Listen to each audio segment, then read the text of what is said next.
Earlier this month, the hip-hop and fine art worlds collided at a downtown Manhattan gallery.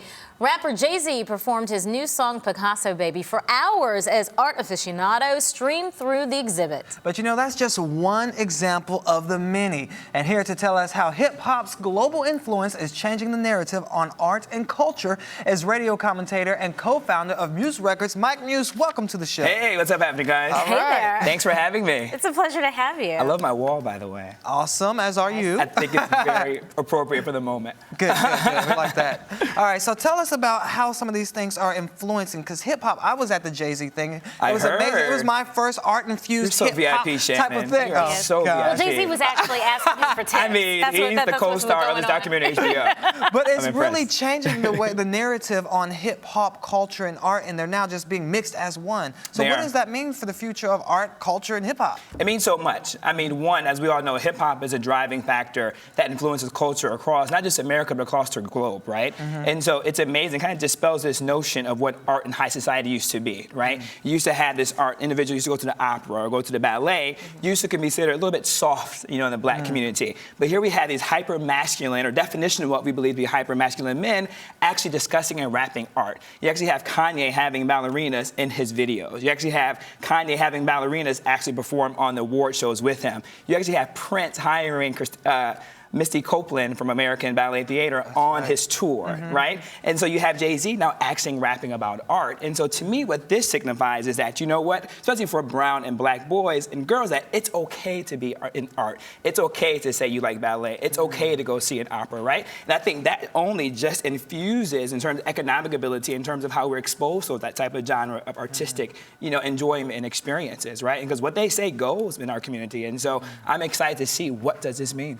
So Mike, the art then that is being talked about and discussed, is it art that originates from the African American or brown communities, or is it art that is still coming from high society? Are they profiling the art from our community? Yeah, I mean, it's really twofold. I mean, in one aspect of it, what's so fascinating about this whole notion is that art has always been a part of the hip-hop narrative from its inception. Graffiti actually came out of the hip-hop movement from the Bronx. That's right. It was actually kind of a symbiotic relationship with the DJs and the B-boys and the breaking. They kind of shared this experience together of expressionism, this rebellious kind of spirit, kind of being disruptors of the norm, right? And so now here we are now, Jay-Z and Kanye are actually talking about art, but actually it was already part of our culture already. But graffiti didn't become like accepted in mainstream art world until the Banksy era, right? But you do hear a lot of references of African-American artists like Basquiat, right? So Jay-Z is a big, huge fan of Basquiat, as well as Kanye, as well as Swizz Beatz. So Basquiat definitely is one of the prolific African-American artists, not just for blacks, but for all around artist aficionados. But it's also interesting, in that song Picasso, Jay-Z actually references about 4 or 5 different artists in just that first verse alone.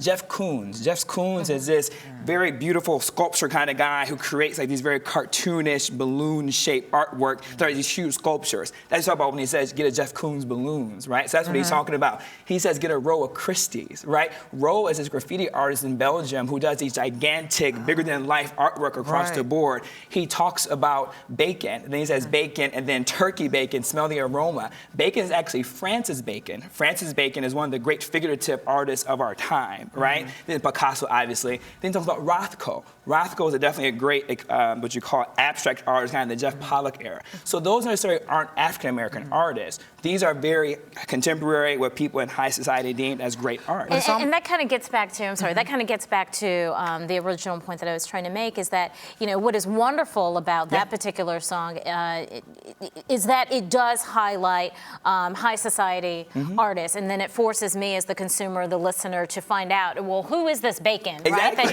he's talking about. More than just breakfast. I really want what is that about? Who is that about? Yeah. But you know, you talk about graffiti, and for a very long time, and even today, some might even say, well, graffiti's not, you know, really art, depending on which, you know, circle that you're running in. So I'm wondering whether or not this focus and this attention being paid to artists, is it, you know, just simply raising the profile and attention, or is it also highlighting individuals who otherwise would not be known by the art society? I think you hit the nail right on the moment. So it's actually highlighting individuals who would never have been known, not just in high society, but to the demographic as a whole of hip hop. And hip hop just isn't black anymore, as we all know. Hip hop is a broad spectrum from white teenagers in Iowa all the way to suburban single moms in Ohio, right? And so it's not just a black and brown issue anymore. So art is kind of now being highlighted within those areas, in those different communities, and now people can actually talk about it. Because the interesting enough dichotomy of it, what makes it so beautiful about that song Picasso, and artistic in its own way, is that here he is talking about high society art,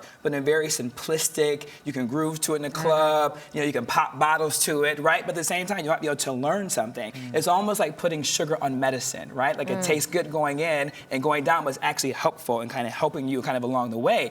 And not only just helping you along the way, but it's actually, to me, signifying a little brown boy or a little brown girl or a black boy or a black girl who's drawing in their apartment or in their home right now, who one day thinks they could be an artist, but their parents might not be accepted. Now their parents are the hip hop generation, so their parents are listening to Picasso, Rothko, Bacon, like, wait a minute, son, you keep drawing. Jay-Z might actually buy your painting. So then it kind of gives them permission. Our society, we love permission, right? And so now we're giving permission to be artists and to major in art history. Well, have you seen any of the influences in particular to some of the music that they've been coming out with? Because when we talk about graffiti, we see that is accessible to maybe kids in the inner city where they can see it, they can do it themselves. But when they're talking about high society art, they may not have exposure to the galleries and the art museum and the exhibits. They may just hear the lyrics and not even know that it's abstract music and art that he's even infusing. Shannon, again, you guys are good. Like, you gotta be doing. You guys, you guys clearly had your Wheaties today. But that's the beauty of what's happening right now by Jay-Z going to Chelsea and performing in his galleries. What most people don't know is that galleries are free,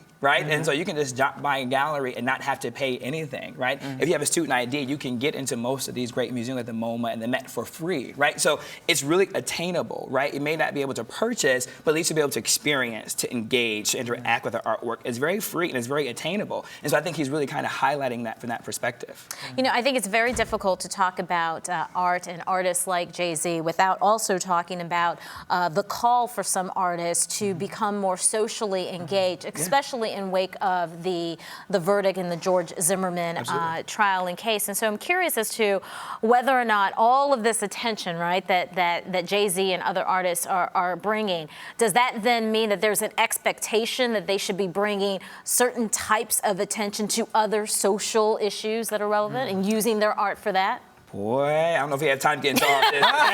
So tell me what you really think. So that's something I'm really big passionate about, right? And so I call this area that we're living in right now Civil Rights 2.0, right? Like, you don't necessarily have to march or to rally, right, in order to do cause or to justice, right? Sometimes by just these celebrities appearing and showing up alone gives attention to the cause and to rallying cry. I really don't expect them to rally. I don't expect them to march. I don't expect them to protest, right? But in these days of social media, digital activism, there's so many different ways that they can draw attention versus what used to happen like in the 60s and the 50s and the 40s sort of garner attention. Like, we needed that aspect to riot. We needed to protest. We needed to march, right? And I still think that's needed today too as well. But just because you're not protesting and rallying doesn't mean you're not doing your job. By you tweeting, by you promoting, by you doing like Instagram pictures that Beyonce does, right? Or by you encouraging people to vote. By you not performing at a certain location. By you not performing, right? I think now I'm a big believer of all the above strategy, right? Like, it's just not enough just to do one thing, right? So why not have those artists who love to protest, who love to do the marches, have them, but also have those who have a strong social media blueprint, right?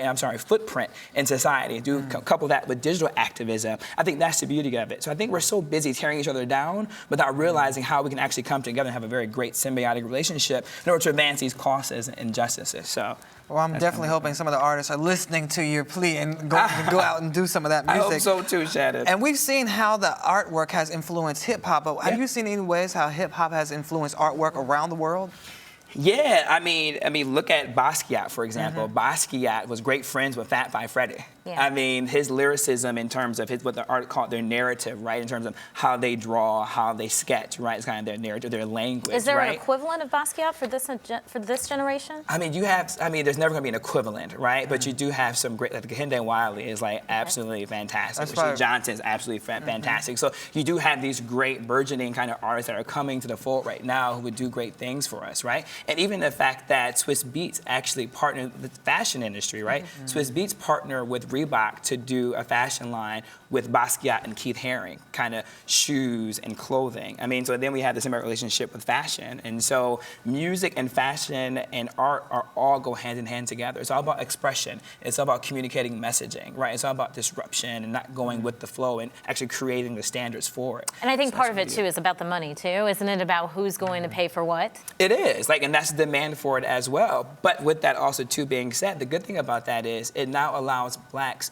and brown folk to actually understand that we can diversify our investments. We not only have to invest in stocks, but we can actually invest in artwork and art pieces. Can you imagine if you've been friends with Basquiat and bought a $25 painting from him back then and what it could be worth now, right? So you don't have to go out and get a Rothko like Jay-Z or a Bacon. You can find your local artist who's at Parsons, art school, design school here in New York City, or the equivalent to wherever city you're in, and purchase some of this art. And then you never know where it may end up eventually. It could be in the MoMA. Thank you so much, Mike. Yes. Great job, great job. We'll keep a lookout for all those innuendos in the music that influence art and culture. Jay-Z, man, he's full of double, triple entendres. You gotta read him carefully. Very true. Thanks a lot, Mike. We appreciate your time. And you're watching Arise Entertainment 360.